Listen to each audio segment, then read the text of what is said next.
Get it. And then it is showtime. Welcome to the show. Welcome to the two-man front. Thank you for joining us on this beautiful, wherever you are. I'm sure, hopefully, it's beautiful Wednesday night, whether on the East Coast, where it's 9:25, where you are, fall. It's about 6:25 p.m.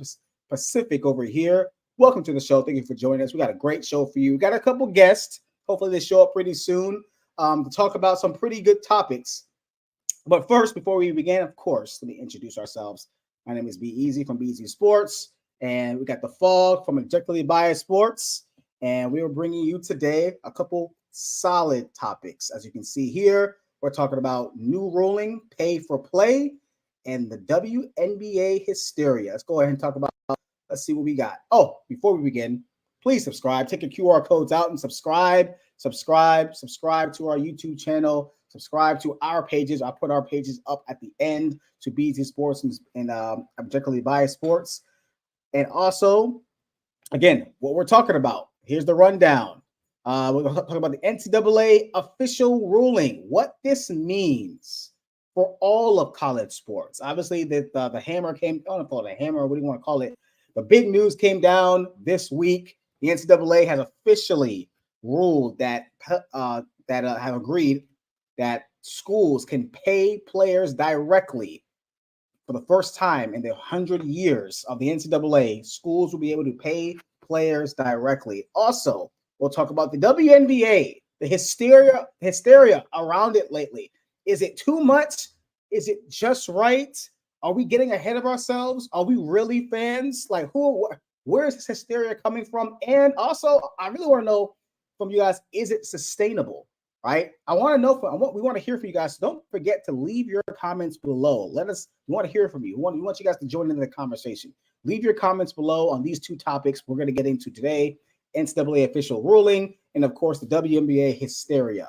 Is it too much? Just right? Let's talk about it. So, Fog, ready to go in? Yeah, let's go. Let's jump right in, baby. All right.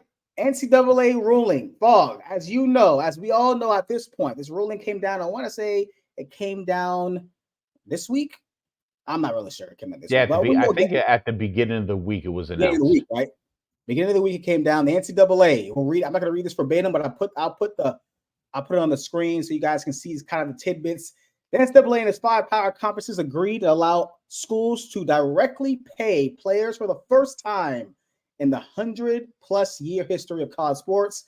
The NCAA will pay more than $2.7 billion in damages over the next 10 years to past and current athletes, according to ESPN, and they will have a revenue sharing plan allowing each school to share up to roughly $20 million per year for its athletes. Now, I know some of you are wondering how they're going to deviate all of this money, with all the athletes. It's going to be a revenue sharing plan. It's going to be a revenue sharing type of model. So in essence, the football players, basketball players are probably going to get a little more than the other athletes. And that's pretty much, I'm guessing that's pretty much what a lot of people are kind of complaining about.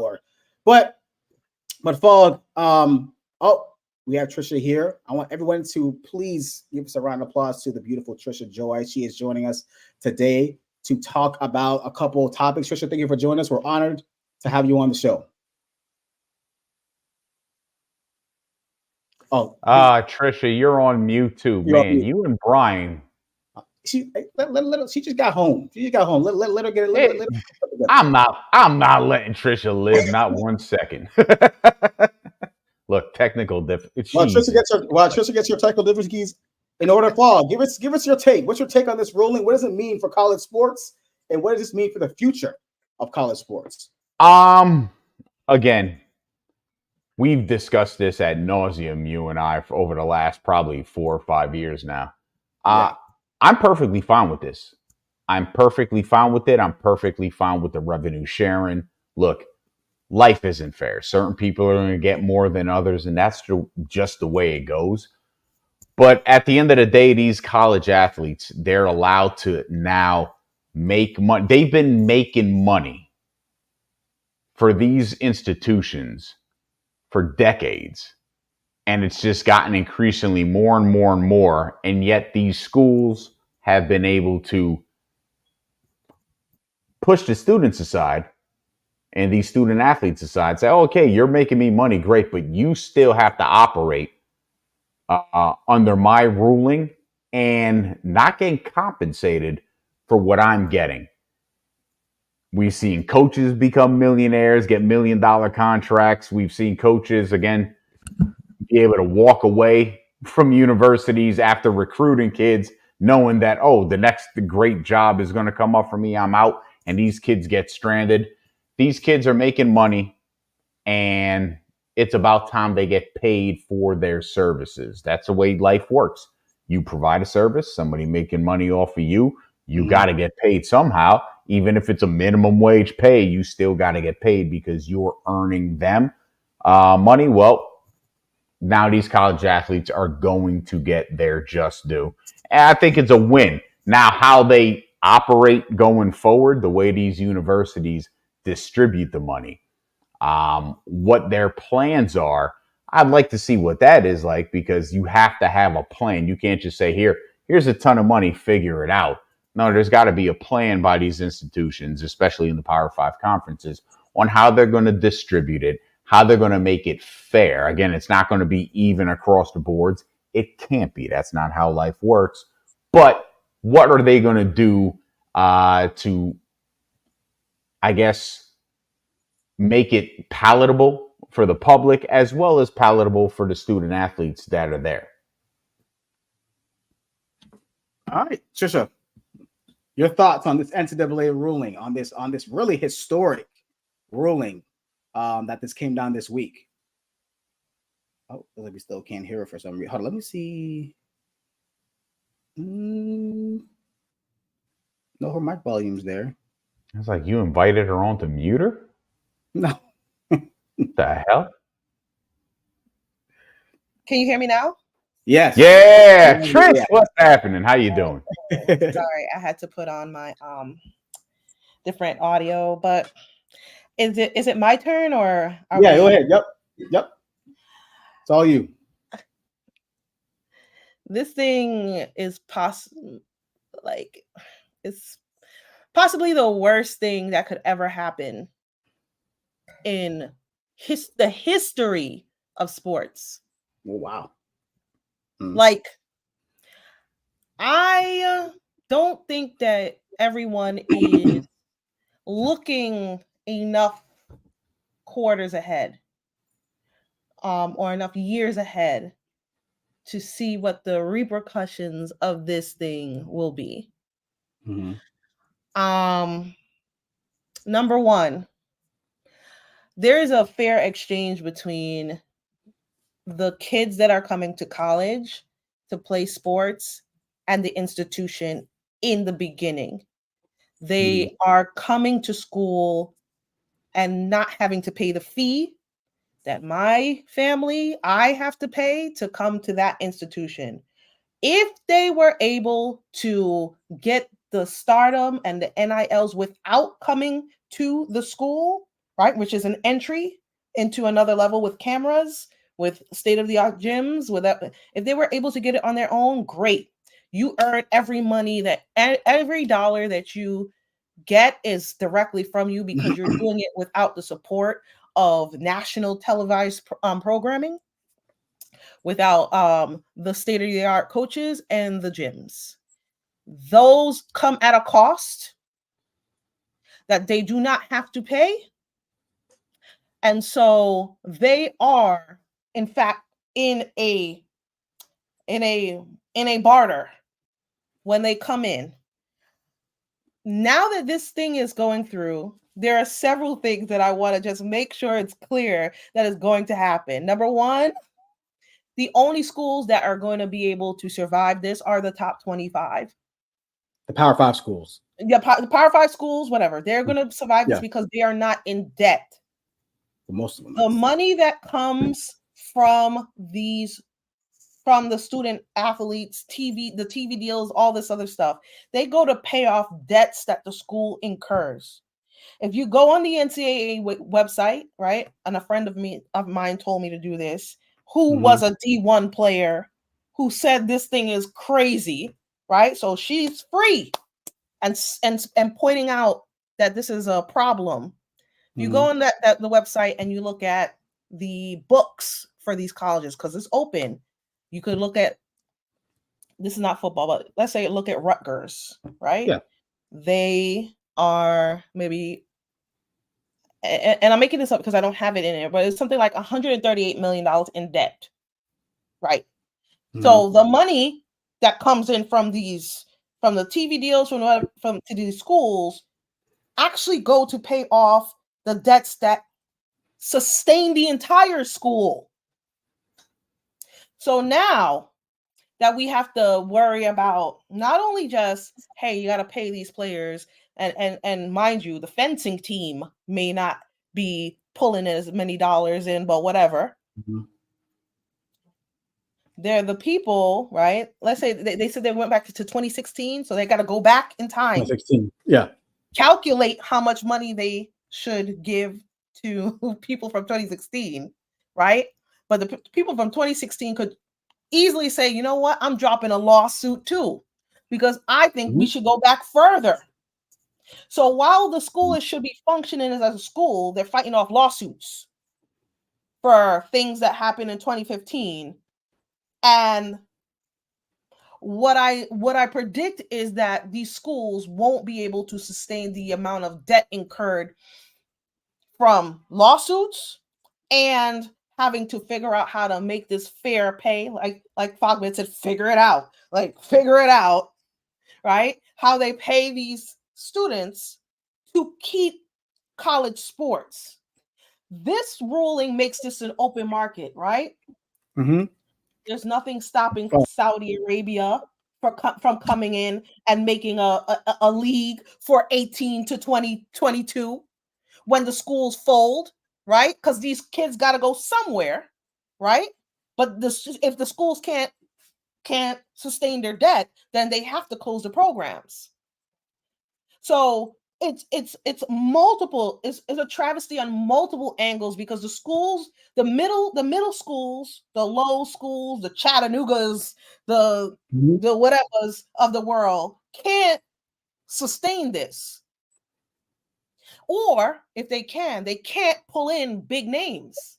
They can't pull in a certain level of athletes, so they can't compete because the top 25 can pay, right? So schools are going to fold, and now there'll be a competition to see who gives these players who now don't have schools to play in, because if you're not top 25 bound, you can't go. All these other outside entities could come in and then just make leagues. Now, let me not, like, I just want to say I'm not making things like this up. I just, you gotta ask questions when you see things, right? So, that who's that QB from Florida that started that venture, that private equity. Drew Weatherford. Yes. He started a private equity firm, and their goal is to come in. Mind you, I'm going to have to make this video self-combust, because I might have to go knock on his door, but I'm just, whoever's live and hearing this, I'm going to flash this in your eye, because I'm going to be right up under Mr. Weatherford soon, but Timothy Spooney. Why Tim say, "Where's my NIL check? I went to CCI Community College." Exactly, Tim about to sue. So he starts a firm that's supposed to help colleges that are going to incur this debt. They offer interest-free loans to the schools so that they can, help their program, organize, do game day stuff, help them with ticketing, etc. And my question is, how are you supposed to pay back a debt if you can't afford to? Right? So you're at school and you're like, oh yes, someone's gonna help me. Okay, I owe you $100 million. Cool. Where am I gonna get this $100 million if we can't get star athletes in? They can never repay this thing. So now what they're doing, I don't want to say this out loud. What they're doing is turning college into real estate. If you can't afford to pay and you got gyms, they'll just be like, yo, hold concerts, right? So all the gyms that can't have D1 teams practicing anymore, they're now going to be turned into places where you could do concerts. I'd say turn them into movie theaters, right? Like, this is the worst thing that can ever happen. And I feel like I'm having a heart attack. Everybody's like, yes, they got paid. And it's like, they got their money and you just sacrificed the future of college sports. Was it worth it? I'll answer that question. If it's rhetorical, then I won't. But I like that you ended with that question. I hear everything you're saying because I thought this through as well. And I hear that you're saying that it's, somebody else's treasure is going to be someone else's demise. That's pretty much what I hear, right? And I completely understand that. And for lack of a better term, because no one's dying here, but there's going to be casualties in this, right? There is, because obviously when we're looking at this, we're obviously thinking about the revenue sharing sport or the revenue generating sports, the football, the basketball, right? And that's pretty much it. I don't think there's any other sports. No, seriously, I don't think there's any other sports that are generating the same revenue as football and basketball. I don't think any of the sports baseball, gymnastics. Maybe baseball, possibly some top baseball schools like an LSU or Vandy or something like that. I don't know, but I understand that, but I want to answer the question. How is it going to change college sports? I think it's going to change college sports, Trisha, with some of the things that you said. I do believe it could be a situation where, that football and basketball just branch away, right? Because they're too big to share revenue, right? So they're going to branch away. They're going to go and do something else. They're going to make their own league. That's already starting. I mean, everybody sees it. Everybody sees with the conference realignment. That's already starting. It's happening. It's been happening for years. Everybody sees it where USC and UCLA are going to the Big Ten. Everybody's that's happening already, right? So there's going to be a super league.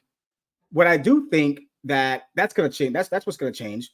I do believe there's going to be more lawsuits. 100%. You hit it on the nose. Where I do believe that. Like, what about the players that played in 2015, right, or 2014 or 13 or whatever like that? And also, for what it's worth, in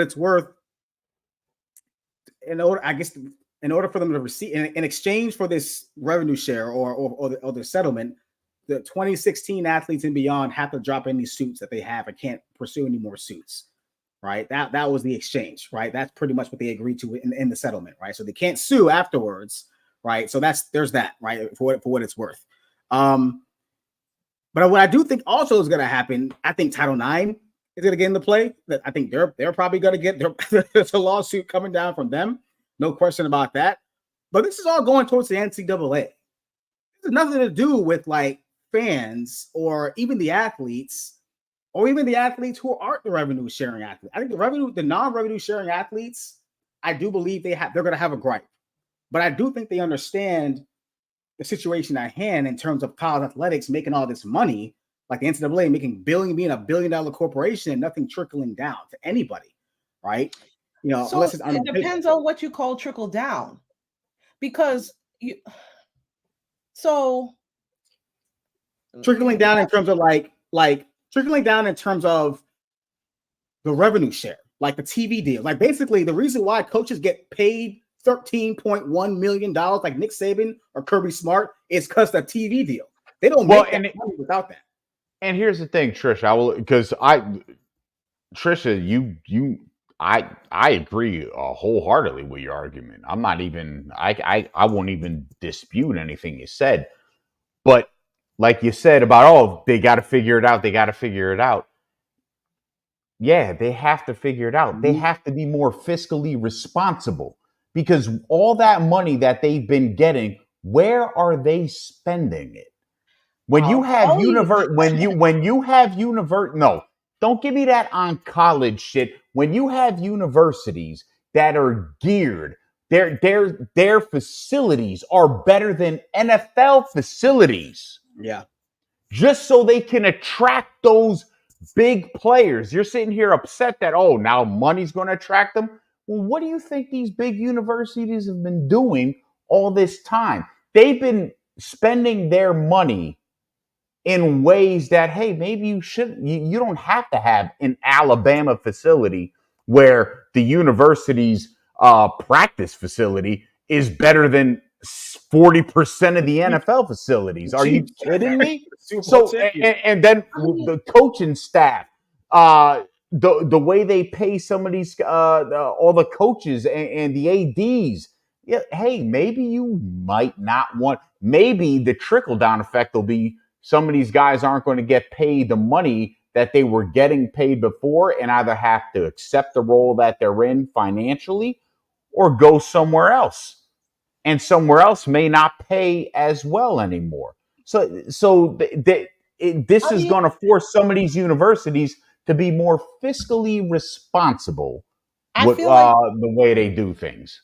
I feel like the irritation is about the pay for the top 1%, right, of the sports, but there's more other people that go down the chain that aren't getting the millions of dollars. Right. Yeah. Right. 100%. So like if you're mad at the top 1%, like, yo, this is life, right? But the money goes more than in the pockets of the athletic department. The money actually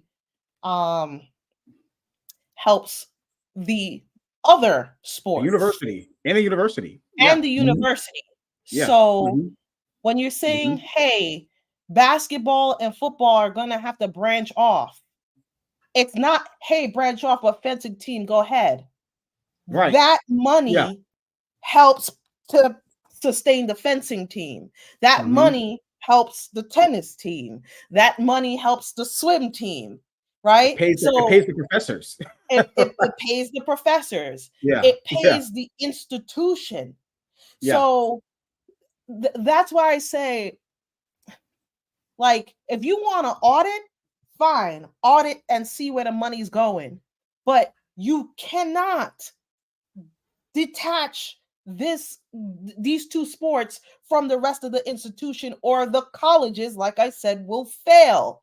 More than just the professors, but the other sports that are dependent on these bigger sports, to allow them to have the same practice facilities that they deem for, bringing in big athletes for football and basketball. The fencing team be in there too. Swim team be in there too. Like, this is not just for those teams. So I was with y'all. Trish, while it's not just for those teams, the reason they do it are just for those teams. Let's be clear about that. They have to keep the funds in. Like, this is that's not a bad thing. So here's the thing. Not a bad thing. If football allows for Jimmy to get to do the freaking biopsy and biology, then by all means bring all the good football people so we can have doctors. But if you separate the sport from the school, we don't have doctors. So now you're not just putting us behind in sports, but you're putting us behind in the world. So you're saying that the school can't pay for itself. Right. So you're saying, because of how much money these schools bring in with football and basketball, taking them out, it's going to pretty much fold education. Education. So here's where I agree and don't agree at the same time, because here's the thing.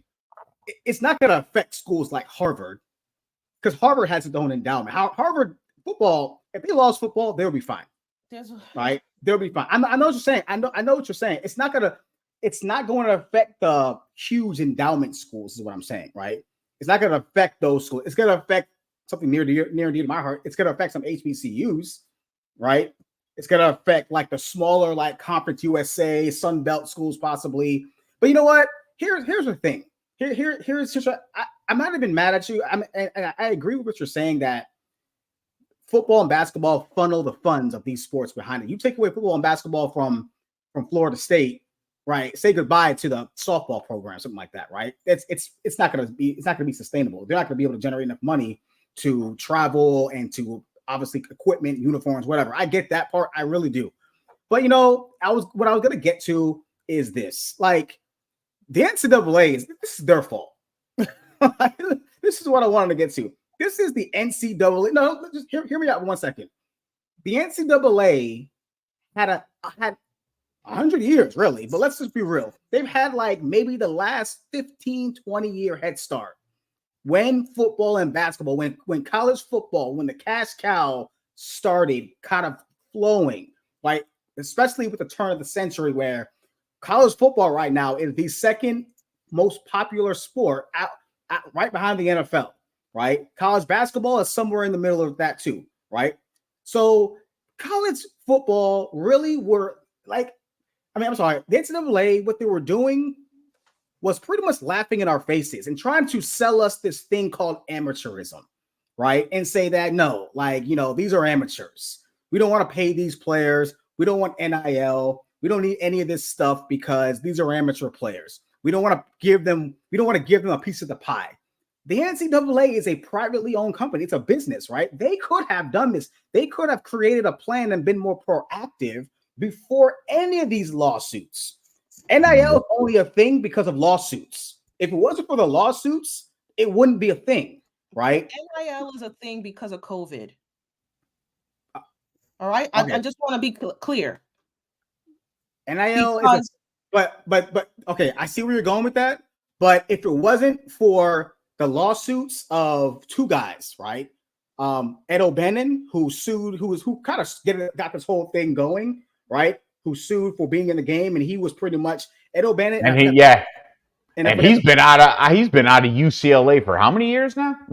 Yeah. And I thought there's another guy from Cal, the quarterback from Cal, also got this going as well, right? They've been fighting this for years, right? But NIL was a thing because they were suing. They had so many lawsuits, right? Let me regurgitate something that was told to me by my friend, who is like D1. NIL became a thing because of COVID.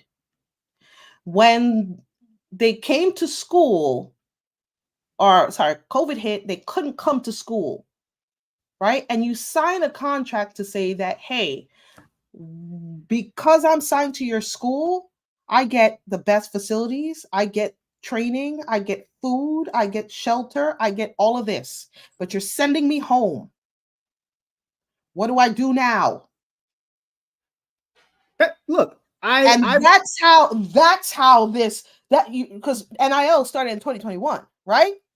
That's how this actually started coming down the pipeline. Yeah, this guy sued, but the reason why NIL started wasn't just like a random, like, oh, you know what, let's try this. Nah, it was because of that. So I would actually argue NIL probably actually started more so in 2018, 2019 in California and Florida. Other states were doing it when states were doing it, when like Florida, which I forget which state actually started first. I think it was like Florida or California, but it was way before. I think it was Florida that started first. I know. And then other states started coming behind and saying, "Hey, we're going to let our guy. If you come to Florida, you're allowed to use your name, image, and likeness." And then it started trickling all over the SEC. Then California did it, and then everybody wanted to go to California because you can get paid in California. So the NCAA, their hands were tied, right? And the Supreme Court, and that's pretty much how that came about, right? All I'm saying is, what I was trying to get at was the NCAA had time, right? The NCAA had time. They had time to put in a plan and stop throwing this amateurism crap in our faces. Yes. And stop trying to pretend that these college athletes are student athletes, or at least the football and basketball players are student athletes, and like, they're regular students who are just going to class or whatever like that, where they're pros, right? You know how I know? You know how I know? They train like pros. They're on TV like pros. They're activated like pros. They are looked at as pros. They're doing interviews, and you know what? Also, their coaches get paid like pros. But right? they're going to school for free, right? They're going to school for free. The difference between a pro and them is that they're the platform that they have access to the school because right. Tell me they could have done this without the school, because then I would believe you. No. Like, the free education. Okay, let me give you a scenario, because that always comes up. The scholarship thing, it's just a joke to me, because it's not worth the billions the NCAA draws in every single year. I go to work every day. I go to work every day. Do you think I should sue my employer by looking at the? So let me ask you a question. Do you feel like you're fairly compensated for your job? I was. Do you feel like you were, based on how much? Okay, that's fine. Listen, the company's revenue and my salary aren't 1-to-1, and that's in life. That's in the world. That's in everything. If my work is directly the reason, how much was your tuition? How much was your tuition? But if what I'm doing for your school, for your company, if it is directly the reason why you're generating so much money, you can't tell me to say, okay, in exchange for that, in exchange for what you're doing, Brian, in exchange for being a Heisman Trophy candidate for our school, while we plaster your face everywhere, we sell your jerseys, we put you in commercials, you do ESPN commercials, all this stuff for our benefit, for Alabama. In exchange, we'll let you go to school for free. We'll let you go. Well, I'm not, Patricia, look, I'm getting to a bigger point here.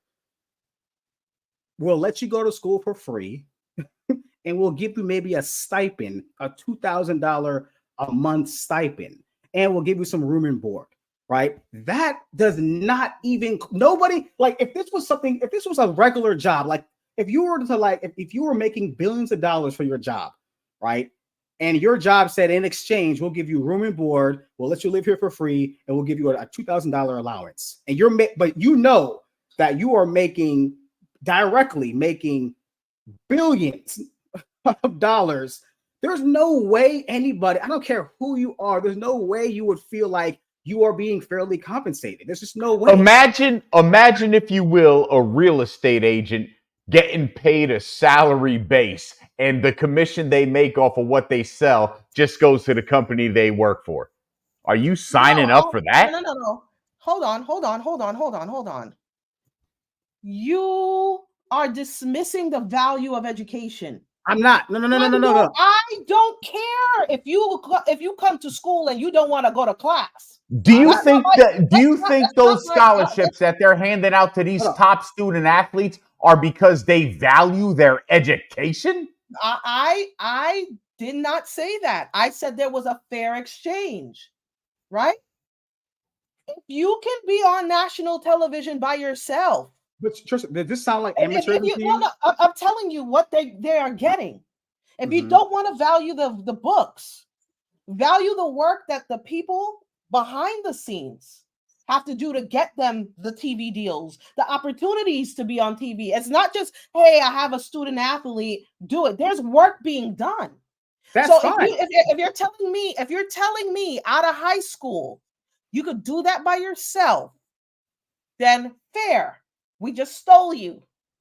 But the reason they're coming to school, if you're saying it's not education, is access to the platform, to raise their own personal values, to give themselves the chance to get to the next level, which is pro. If you don't value that, then this discussion is we're missing each other, because they couldn't do it without the school. So those schools aren't creating the facilities for those athletes because they want those top-tier athletes to be there to make that money? They're making sure the athletes can physically compete. Let me ask you a question. Giving them the best facilities possible. I like that. If you don't even like playing it, field, even playing field. Every if you school, don't like it, Trisha, every school has an even playing field. They all have the same facility. They all have, everybody has access to everything. Nobody's is greater than the other. They're chasing the Are you athlete. sure? Are you sure? 100%. 100% sure Hold they're on. chasing the athlete. The facilities are the same?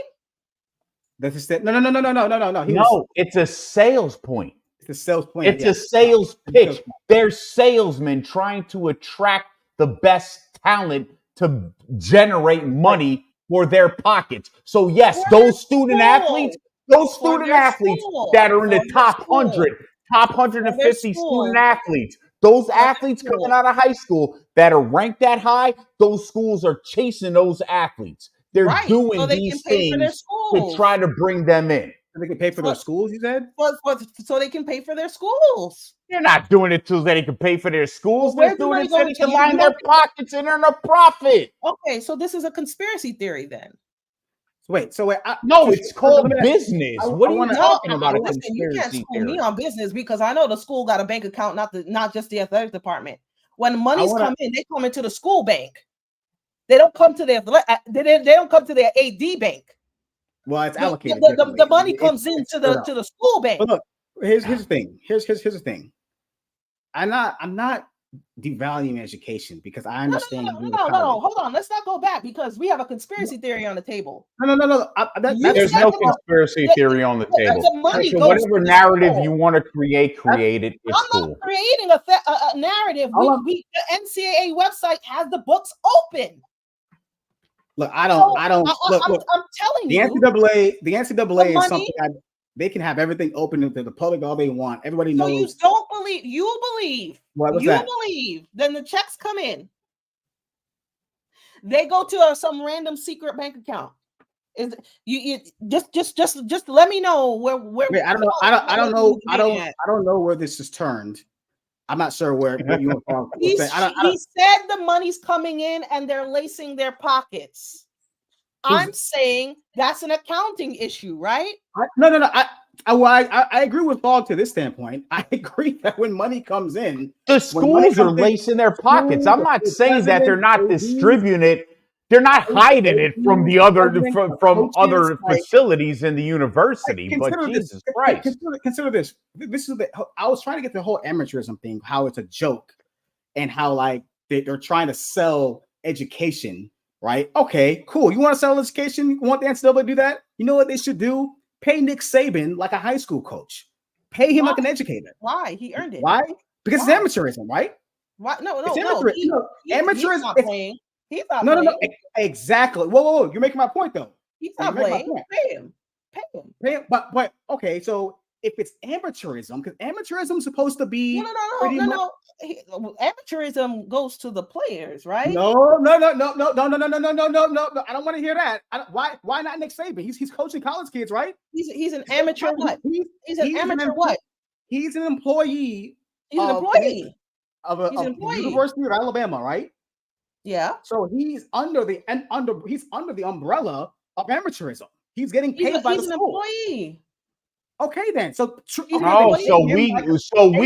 can allocate. So we're saying that the university can allocate their funds where they want to. If we want to give him $13 million, we'll give him $13 million. But fuck a trickle down effect. Come on, Trisha, don't be a hypocrite. I'm not being a hypocrite. I don't see how. I feel like this amateurism. Is no. I don't. If Saban's pockets are being lined by the student athletes that he's coaching, so amateurism should only be the umbrella for the players, not the coaches. The coaches who coach the players. Who like? So who's bringing in the money for the university? Wait. Time out. Hold on. Why? Okay, if that's the case, if you're saying that just focus on the players for amateurism, but you and I both agree that Nick Saban is an employee of the University of Alabama. Actually, let's use somebody who's actually coaching still. Kirby Smart is an employee of the University of Georgia who's currently making $13.4 million, right? Paid for by the university, not boosters. That's the university, right? Why can't some of that money be allocated to the professors? Since they're under the same umbrella. Who's saying that they aren't? Who's saying that the money? Professionals making $13.4 million. No. I'm asking you if we're going employee by employee about their pockets. That's what. Okay, yeah. What like professors aren't making that. What's the point? Why are they paying Kirby Smart? The physics teacher? Why are they paying Kirby Smart so much money? Do you think that coaches shouldn't get a lot of money? If it's under amateurism, hell no. They should be paid like educators. Absolutely not. They should not be paid 13. Now, if you want to allocate the money toward the players as well, like, did you know that Kirby Smart makes enough money to actually pay off his player scholarships? So that's the point. That's not amateurism. That has nothing to do with amateurism. I don't know how we got here. Why are we conflating an employee? Why are we pinpointing employees? The point is, I'm making is the NCAA had an opportunity to do something about this whole situation when it came to They did not. They did nothing. They just sat on their hands. They did nothing. I entered school on a negative. I entered school on a negative. I owed money. I owed money. And I owed money when I left. I did too. What do you mean? Right? So I got student loans. I owed money when I went there, and I owe money when I left. Now I'm trying to figure out. Do you want if we're gonna start on an even playing field in my FogMeg voice? Should we start these college kids, these athletes in debt? Should we start them? No. Trisha, no. We on the negative on the amateurism. Oh my word! We just talked about how life's not fair. Everybody starts. Life isn't fair. Right, exactly. So I prefaced this entire conversation with that, but I guess that went over you. Trisha, all I was trying to get. I was really trying to get on here to destroy the NCAA because they're the reason. They're the reason why we're here. They are the reason. Let me tell you something. The NCAA. Hold on, one second before you do that, because we got to move on to the next topic. I don't want to. We can talk about this all night. I know we're all three of us. You cannot destroy the NCAA, and I'm telling you. No, I'm not. I'm going to tell you my plan. I know you can't. We can't. The NCAA. Look, I know. I always say it. People always say it. I hope the NCAA dies. It's not going anywhere. It's a multi-billion-dollar corporation. It's not going anywhere. Dead on arrival. No. It's dead. The NCAA is not going anywhere. Hold up. The NCAA is not going anywhere because this other sports, it could still take care of. Because look, what I think is going to happen, I'm going to answer the question. How does this change college sports? Here's what I think is going to happen. And we're already kind of near that path, right? Football, basketball will separate. They are going to be its own entity. I don't really know what they're going to do, what they're going to call it, whatever it may be. It's going to happen. It is what it is. What the NCAA could do, because look, they already screwed this up once. They're losing their two biggest cash cows. They're going to be gone, right? Those sports are going to be gone, right? They could start from scratch and just kind of create a whole new model to figure out how they can compensate the other sports while they're still there. I don't know how they're going to do that. But they're going to have to figure it out. They're going to have to get with the schools. This is the wildest thing I've ever heard. This is the wildest thing I've ever heard. All right, before you go, I want to get some of the comments because Kevin Oliver has just been talking a lot. So Kevin says, I didn't need a clarification. When you separate, are you saying that they are removed from the school altogether? I think, Trisha, this is for you, meaning they're not using the school name, logo, facilities, because if they break from the usual athletic structure, don't they still belong to the school and the funds earned will still go to the school? Yeah, I mean, that's what I think. That's what will happen. They're not breaking. They're not going to like break away and become some like, I think Trisha meant the same thing. They're not going to break away and become some like. No, I said they're not going to exist. What do you mean exist? Like the school? End of the whole shebang. You're not thinking. So you're saying about Nick Saban's pockets. No. I'm telling you that schools can't have sports. So yeah, that's what I think that's what Kevin Oliver was saying. He needed clarification in terms of that. They can't afford sports. Some schools can afford. Some schools. No. Not all schools. I think all schools. I'll see what Kevin out. Where's the money coming from? Where's the money coming from? Let's see. What exactly, Kevin. Get compensated for what they do for the school. Well, I mean, I just talked about. Look, Kevin, to answer your question, there's going to be more lawsuits. Don't get me wrong. This is far from over, right? And again, the NCAA messed this up because they could have done figured this out a long time ago. I'm not letting you get off the runway with that one. They opened this can of worms by Mark Emmer not doing anything. Listen, they had scholarships and they had the platform to go to the next level. They got the best teachers, the best facilities, the best everything. Depending on the school, they had the best situation. What you don't understand, right? Because you're focused on this MF's pockets and you're not thinking years in advance in terms of business. Whose fault is this? No, listen to me clearly, because 2 years from now, you're going to pretend this conversation never happened, right? Oh, no, I'm going to save it. Listen. It's not just, they're going to separate. They're going to figure it out. No. Foreign entities will give 18 to 21 the opportunity. And they are capitalists. And they are going to make those billions that's going to go straight to their pockets when the billions the NCAA was making was going to education. It was not going to education. No. That money went to sustain schools. And these are going to be foreign entities. Not all of it. Yes, every dollar, Mr. Audit Accountant. But most of it went to our brains, where foreign entities that have no connection to education are going to really put it in their pockets and drive Porsches on these MF's backs. So when you say, the NCAA put us in the NCAA is not a perfect institution, but dagnabbit, that money was going to me. It was going to you. Even if you didn't finish school, you started it, you had a school to go to.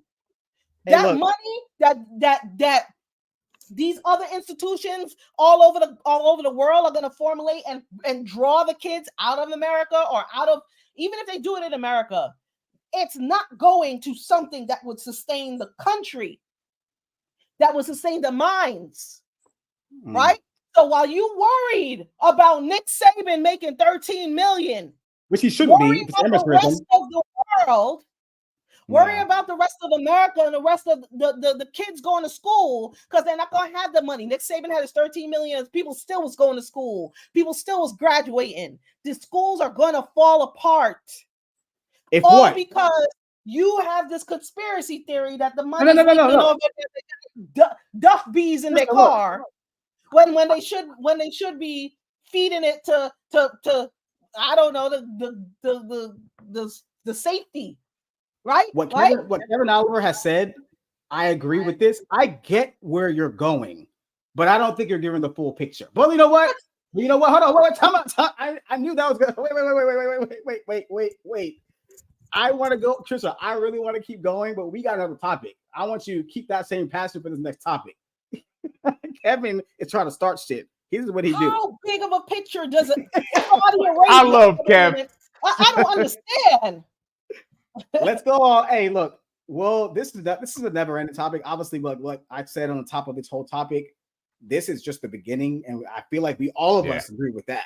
Yeah, it is. Well, no matter which direction this goes, this is only the beginning of a huge just shift, and to Trisha's point, probably a huge cultural shift when it comes to education, when it comes to sports, when it comes to life. I mean, it's just the beginning. So we'll see. We will see where this ends up. I love this topic, actually. I really do. It's fun because you don't know what's gonna happen.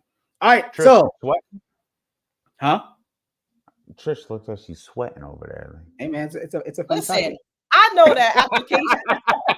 Listen, guys, college applications are down year over year, 10%.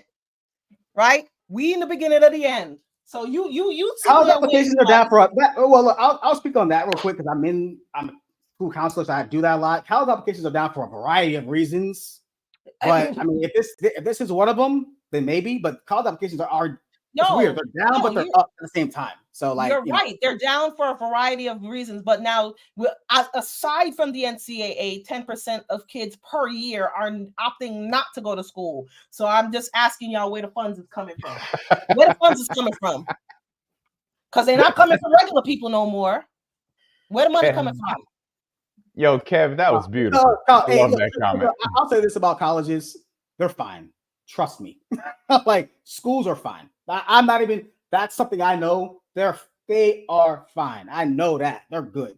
These schools around here, Silicon Valley, they're fine. All right, let's talk about WNBA because that has been something of a hot topic since pretty much, when the draft was in April, maybe even before the draft, probably since the NCAA tournament, where, as you know, everybody knows Caitlin Clark has been, I don't know if you want, I'll say has spearheaded it. Depends on who you ask, right? Depends on who you ask in terms of who has spearheaded this hysteria of the WNBA, this much needed, really, popularity boom of the WNBA.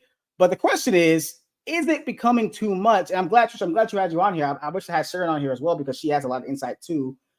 The question really is it too much or is it just right? Like, where are we missing? Because I'm gonna pass the fog. I'm asking him, then Tristan, I want to get your word as well. Just based on what I'm seeing, there seems like there's two camps to this, right?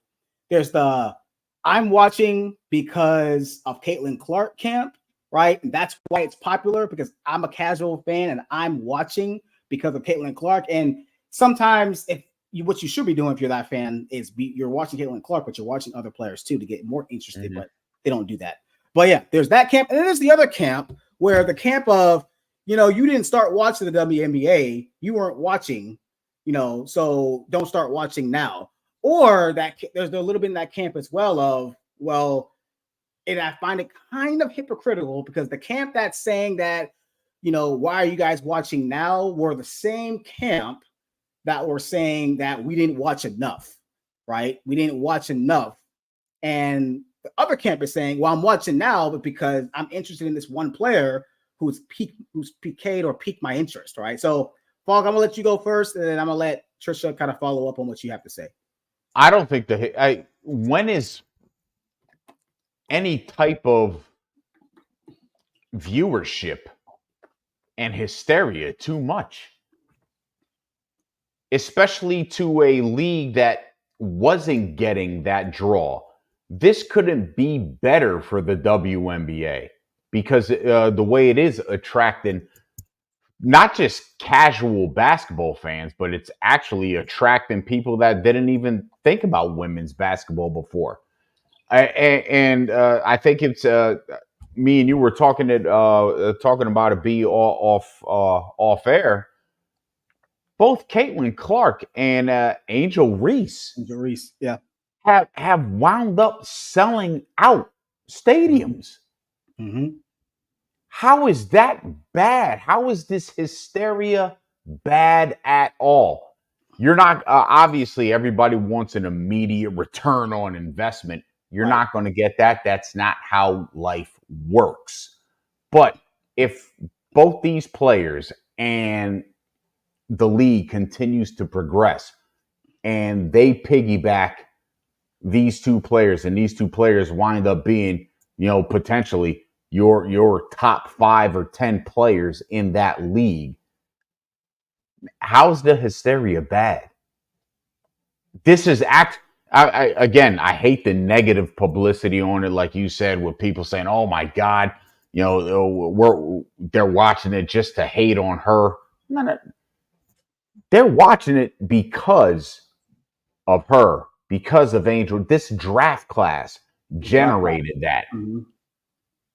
This is a positive thing. And if they, again, as the season progresses, if they continue to progress and get better, this can only be a positive impact on the WNBA. Mm-hmm. Absolutely. Trisha, response to what Fog had to say? I could give the PC response. Nah. PC. Come on, Trish. No, You wasn't PC 20 minutes ago. Don't start to be PC now. I'm PC because I see whenever I see the end, I start going. But I think the hysteria is good for the sport. I think that the what's bad is that we have to sort of go along with the new people watching for what they believe is one player piquing their interest, but it's more than that.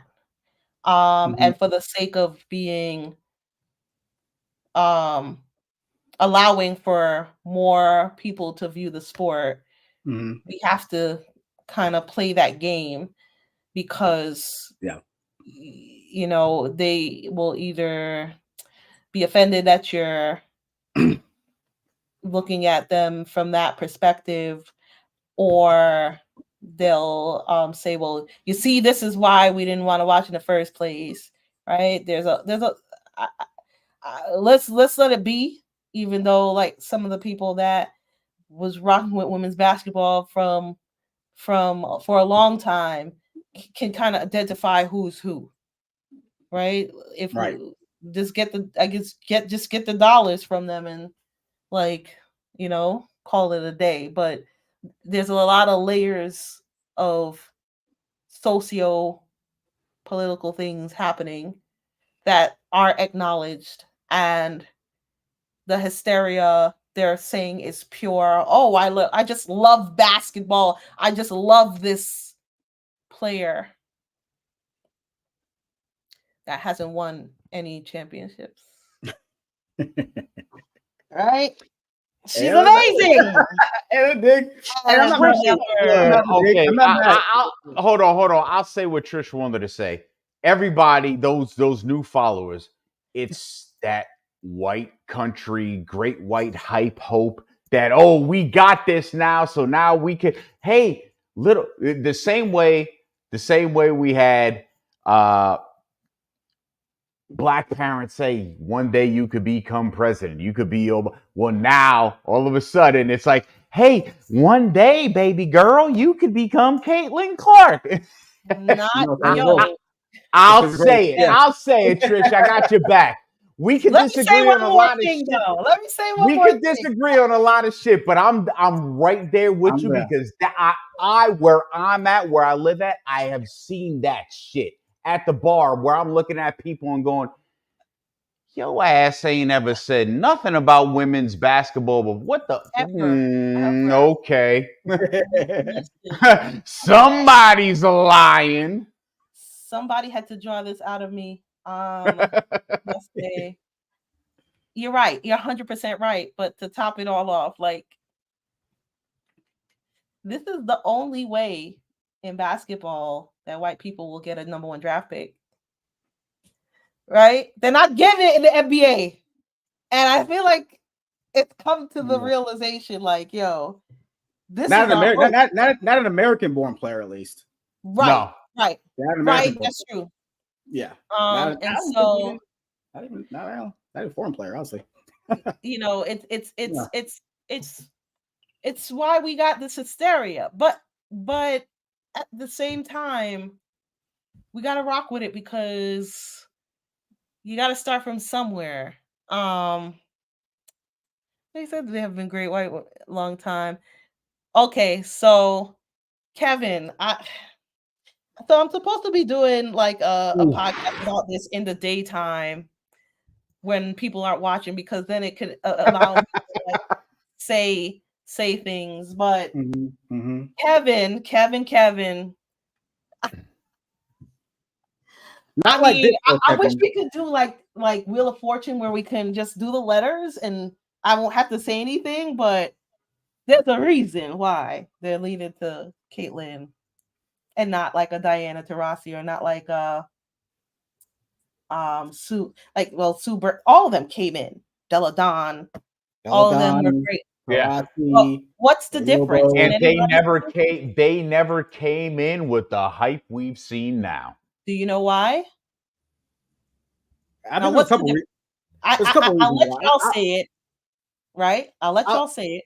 I don't know what I don't know what your answer is going to be, Trisha, but I'll answer that to why I think it is. One, I think it's that. Well, I can't say because Caitlin Clark's a guard, but I do think that it's this whole 3 era and where she takes her threes from. I think that the whole idea of we're like obsessed with 3-point shot and especially the logo shot, we've never really seen that before from a player. So I understand the hysteria around that. Even though, like, I still feel like a lot of players can still do that. Caitlin Clark did it a lot, and she made it to her credit. And also the social media era. Like, Diana Taurasi didn't come out during the social media. Diana Taurasi came out, 03, 04? Lobo came out in 1999, I think. Della Don came out in 2011 of some sort, something like that. So, like, but the centers or the power forwards in the WNBA aren't going to get a lot of attraction because, you know, they're just not, unfortunately. They're not exciting. I'm going to say it right here. It was because it was a black and white rivalry. This was a Larry Bird, Magic Johnson rivalry, and that's what created this hysteria. I wanted to get on that because I think Angel Reese and Caitlin Clark were great for television. I think absolutely. Outside of I don't like how Angel Reese is being portrayed by the media, but that's just what it is. She's a black woman. It's just gonna happen. And unfortunately, she's gonna have to be pegged as the villain. But she embraces it and she's backing it up, right? Personally, I've been saying for a while that the WNBA needs to capitalize off that. That rivalry between Caitlin Clark and Angel Reese, there is a race component. Do I like it? Not really. But honestly, what are we obsessed about in this country? We're obsessed with race. Even though a lot of people are uncomfortable with it, we are drawn towards it. If Angel Reese was beefing with another black girl, wouldn't matter. Nobody would care.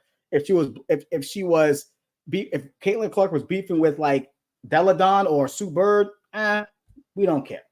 We don't care. But because there's a white component and a black component, that's gonna pique our interest. And I've been saying for a while, the WNBA, that's must-see TV. And they're both really good. It's not like one is not good and the other one is. They're both, I would say, equally good at what they're asked to do. Obviously, Caitlin Clark is the better shooter. She's the guard. But what Angel Reese brings to the table is toughness. She rebounds and she puts the ball back in the basket, right? That's what she's really good at, right? It may not be as exciting, but I think her personality, I think what she does off social media is really great. I think the WNBA needs to capitalize on that, but I don't think the hype is too much. Like you said, I don't think it can't be that bad, right? It can't be bad, right? You know, I think it's something that they've needed, right? I think they needed a spark like this, right? But I do understand. It's one of those things where you turn around and go, man, we always argue there's some people where it's like negative attention is good attention as long as they're getting attention. This might be one of those situations where even though there's a negative fallback, at the end of the day, it can have a extremely positive result. Yeah, I agree. I think that you know, NBA history, the NBA wasn't profitable until Larry Bird and Magic. Right. They got their first TV deal because of the rivalry. And so this is the same like history, but on the women's side. The Larry Bird versus Magic with Angel Reese and Caitlin Clark. So they're definitely doing the same history but repeats itself thing. And you know, there are personalities, there are more than just athletics, you know, going on the court. So that is interesting. And you know, whether or not men will admit it, the drama is exciting to them. Drama is exciting. I'll admit it. It's exciting as hell. Like Kevin even said it. Kevin said that, like, what great game on the men's side do you get to look forward to with the same players? Like, honestly, the men's rivalries, there really isn't a rivalry in the NBA. I don't really know if there is one between the players. True. I don't think there is. Like, because I think honestly, it's so crazy to me like this, right? Like, NBA players or NBA fans, like I don't know what fan, old school, new school. Everyone is always saying that, like, man, like I wish the NBA players would go back to hitting each other. Where's the beef in the NBA? Remember back in the '90s where they were punching each other? Jordan Pistons, Celtics, Celtics, Lakers, all this Right. stuff. WNBA is doing it right now, but now we're saying, I really want that. Now Angel Reese is she's too much. Now, like, why is Caitlin Clark crying? Why is she showing so much emotion? Right? Why is Angel Reese showing so much emotion? Why is she always in somebody's face? Like, that's the double standard that bothers me. Like, we're cool with it in the men's game if it happens. We're cool with the rivalries if there's a scuffle or a fight, something like that, or like, if somebody gets in somebody's face, we're cool with it. But what happens in the women's game in the WNBA, it's a whole different picture. Like, they should be like picking each other up or hugging each other. I don't know what people want. I really don't know. Yeah, that was kind of weird. I saw comments like that too. Like, oh, the women's game, they're I guess more vicious. Like, don't get me wrong, women's basketball is vicious. Like, in terms of like just even the fouls, they're a little bit different. But I saw a lot of people complaining that they weren't nice enough, that they weren't hugging, or even people like they don't like that you may have a criticism about Caitlin Clark or Angel Reese. And I'm like, yo, all of NBA analysis is about criticizing one player versus another. Like, y'all know me, I wake up 6 a.m. in the morning telling you how much Klay Thompson is overpaid and how much, it's the same. We want to do the same thing with the WNBA, but it's a delicate situation now, and I get it. So just buy the tickets. Turn it up. Yeah, no, I agree. I think WNBA is in a great place. I think people need to get out of the way and let go of their little biases or whatever they have towards WNBA players. And like it's what you're looking for in the men's game. You're looking for the attitude, right? You're looking for like the rivalries. That's what's there, right? And I feel like it's actually working though. I feel like we watch Caitlin Clark and Angel Reese, like those games will sell. We want to see those two, even though they don't guard each other, as long as they're on the same court, that's what we want to see. But you don't get that in the men's game. So let me get some of Kevin's comments real quick. Kevin said they got to stop acting like they're supposed to give her a layup. So how about Caitlin Clark? I support rookie bashing in all sports. Let the women compete like they mean it. Definitely agree with that. He also says, and don't let this turn into the mean black girls attacking poor little Caitlin, because that's what is actually happening. Actually, that's exactly what's happening. Let her play ball and get through it without becoming some weird avatar for Charlottesville. But yeah, I agree. That's pretty much the issue, because no one came to Angel Reese's rescue when she got knocked down by that one player. I want to say she was on the Aces, when they went to Las Vegas. And actually, choked down. Actually, it wasn't knocked out. She was choked down. But no one came to. But Caitlin Clark rolls her ankle before she even gets to the player on that screen. Yeah, everyone's saying they're hating on her. like as if that screen made her roll her ankle. But I'm not trying to hate on Caitlin. I'm not hating on Caitlin Clark. I do think the hysteria for her or the protection of her is a little too much. And honestly, I said this before. I think I told you this either a separate time or something. I think last show we were talking about Caitlin Clark's debut. If Caitlin Clark came into the league and dropped 40, that would look horrible for the WNBA. Yeah. That would be bad. Like, I don't want to see her drop 40. Yeah. We need to see her grow into this. That's why it was like, I understand people, why they were mad at, why is Diana Taurasi saying what she's saying? I felt a little hatred, but at the same token, this is a woman who played the game. She gets it. She understands that there's going to be growing pains. I didn't think Caitlin Clark was going to be a complete flop, but there's going to be growing pains. There is a complete adjustment from the college game to the pro game, just like in anything else. I say this all the time, B. Say it all the time. Most times these guys are playing against future accountants, real estate agents, retail store managers. You're once you step into the big leagues, you're in there with a chosen few whose jobs, this is their profession. It's a big step. Absolutely, no question about it. So I think we all agree that this is good for the WNBA, but there needs to be a level of of I don't know if call it fairness or not, or just a level of understanding that one, it's not all about Caitlin Clark. That whole rookie class, this is almost like akin to the 2003 NBA class where LeBron, Melo, who else was it? D Wade, Chris Bosh, all came into the league and kind of took over. Right? This is the same exact situation happening. Remember, I don't know if you guys saw that clip where where LeBron's teammates were saying, "Oh, we don't need him. We don't need that. Blah blah blah. We don't need LeBron. We don't need." I think his teammates were saying that about him before he even got drafted. So that was happening to LeBron. Now the same thing was happening to him. So this rookie class is really gonna is Cameron Brink, obviously Caitlin Clark, Angel Reese, all of them right are all going to Camille Cardosa.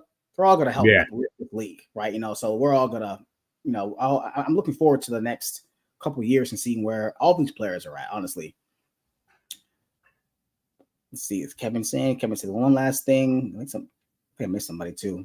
So one day we'll look back and joke about this like we do Bill LeBear trying to kill MJ. Yeah, maybe. yeah, honestly, yeah. Absolutely. Hopefully.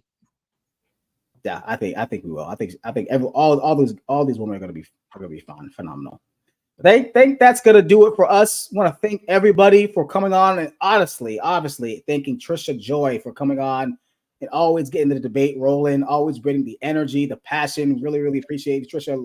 Definitely gotta have you on again. Kevin Oliver, appreciate it, man. Tim Spooney, TCI Community College legend. Hope you get your NIL too, bud.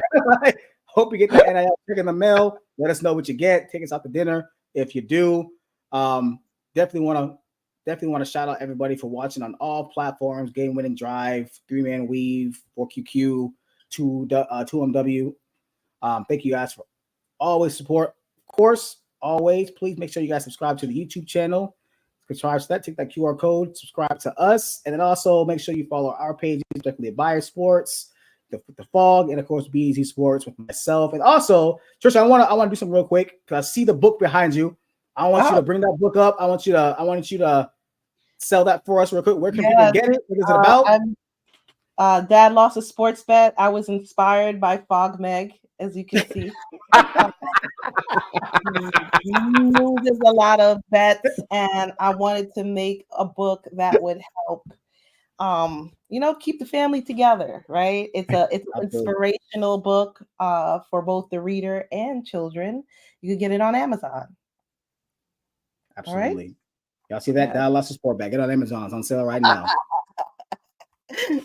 Especially y'all who I don't bet, so I'm not gonna need that. I'm still gonna get it. No, that's for Fog and his family together. I hate the fact that she said that. I'm like, damn, really? And that kind of does look like shit. Yeah. I'm glad I was your inspiration, Trish. I appreciate it. Always. But that's gonna do it for us tonight. Thank you guys for joining us. I'm the Fog. I'm sorry, I'm not the Fog. I'm Be Easy. Brian, that's the Fog. Trisha Joy.